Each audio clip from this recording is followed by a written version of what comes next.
Halo, assalamualaikum warahmatullahi wabarakatuh. Berjumpa lagi dengan saya Wendy Supriyanto di channel Hasil Bumi. Oke teman-teman, di vlog kali ini saya akan mengulas berapa sih biaya yang harus disiapkan buat penanaman jahe.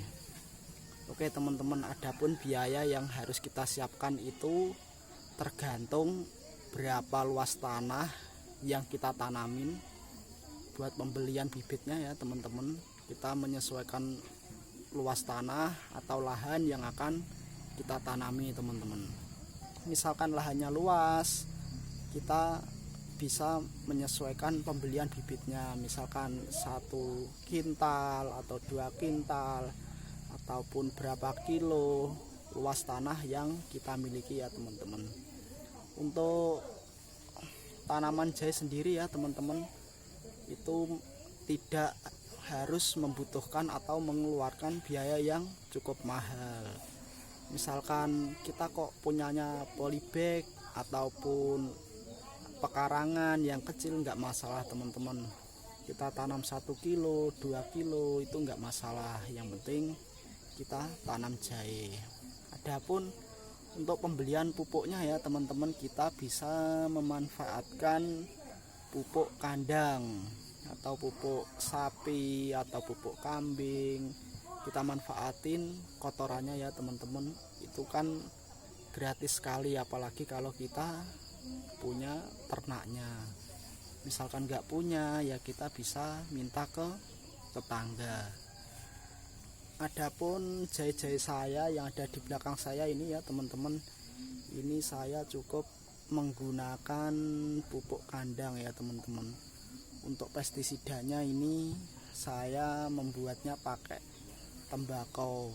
Misalkan kalau daunnya diserang hama, saya cukup semprot pakai rendeman tembakau ya teman-teman. Kembali lagi untuk biaya yang harus kita siapkan itu selalu menyesuaikan berapa luas lahan yang kita miliki teman-teman. Itu pun biaya kita melihat apa sih yang apa yang jahe kita mau tanam, itu harus kita sesuaikan, entah jahe emprit, jahe merah ataupun jahe gajah. Itu pun mengeluarkan biaya atau modal yang berbeda teman-teman. Kita melihat kondisi pasar dulu, berapa harga jahenya, baru kita mengkalkulasi modal yang kita siapkan teman-teman. Misalkan tanahnya luas, dana kita minim, ya kita membelinya nggak usah banyak-banyak dulu teman-teman. Misalkan harga jahe pada waktu mau kita tanam itu melambung tinggi ya teman-teman. Misalkan teman-teman ada modal banyak tapi harga bibit jahe mahal, kalau teman-teman mampu beli ya nggak masalah. Tapi kalau teman-teman dananya kecil atau dananya pas-pasan, mending kita menyesuaikan sesuai budget kita ya teman-teman. Adapun pembelian jahe di pasar itu ya teman-teman, antara jahe emprit, jahe gajah dan jahe merah itu berbeda ya teman-teman harganya. Kemarin di pasar itu harga jahe emprit dan jahe gajah itu kisaran 35.000 ya teman-teman. Untuk saat ini mungkin sudah melonjak. Kalau di daerah saya itu kebanyakan jahe emprit sama jahe gajah ya teman-teman.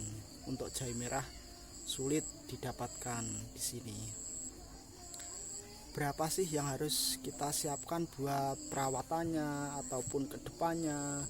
Untuk perawatannya ya teman-teman, untuk jahe ini sangat mudah sekali. Yang penting kita cukup 1 bulan kita beri pupuk kandang ataupun kotoran-kotoran hewan ya teman-teman, supaya kontur tanah kita subur, ekosistem kita terjaga, terus jahe kita juga organik ya teman-teman. Alhamdulillah ini ya teman-teman, meskipun dengan pupuk kandang jahenya sangat hijau sekali ya teman-teman. Yang penting teman-teman, misalkan aduh ini dana saya kok cuman sedikit, teman-teman gak usah putus semangat. Yang penting teman-teman adanya berapa, Terus teman-teman ke pasar, survei harganya berapa. Kalau harganya murah ya kita beli banyak, menyesuaikan lahan yang kita miliki di rumah ya teman-teman. Misalkan harga lagi melambung tinggi ya kita menyesuaikan kembali lagi ke budget yang kita miliki teman-teman. Kita dalam usaha itu nggak perlu modal banyak ya teman-teman. Kalau kita tahap awal, tahap belajar, kita itu menyesuaikan satu budget kita, terus lahan yang kita miliki. Jangan sampai teman-teman terus punya lahan kecil, terus teman-teman terus membelinya dengan bibit yang begitu banyak, nanti juga nggak sesuai. Kalau jarak tanamnya terlalu pendek, terlalu rapat, juga nggak bagus ya teman-teman. Kita sesuaikan budget, kita lakukan studi banding harga di pasar, terus kita kalkulasi lahan yang kita miliki. Oke teman-teman, cukup sekian video dari saya, antara mengulas berapa budget yang harus dipersiapkan dalam budidaya jahe ya teman-teman. Semoga bermanfaat. Jangan lupa di like, di komen dan subscribe, dan dibagikan ke teman-teman ya. Semoga videonya bermanfaat. Oke, terima kasih. Tetap dukung di channel Hasil Bumi ya teman-teman. Semoga channel ini bermanfaat, berkembang, dan menjadikan semangat buat saya dan teman-teman semua. Oke, terima kasih. Cukup sampai di sini. Sampai berjumpa lagi. Wassalamualaikum warahmatullahi wabarakatuh.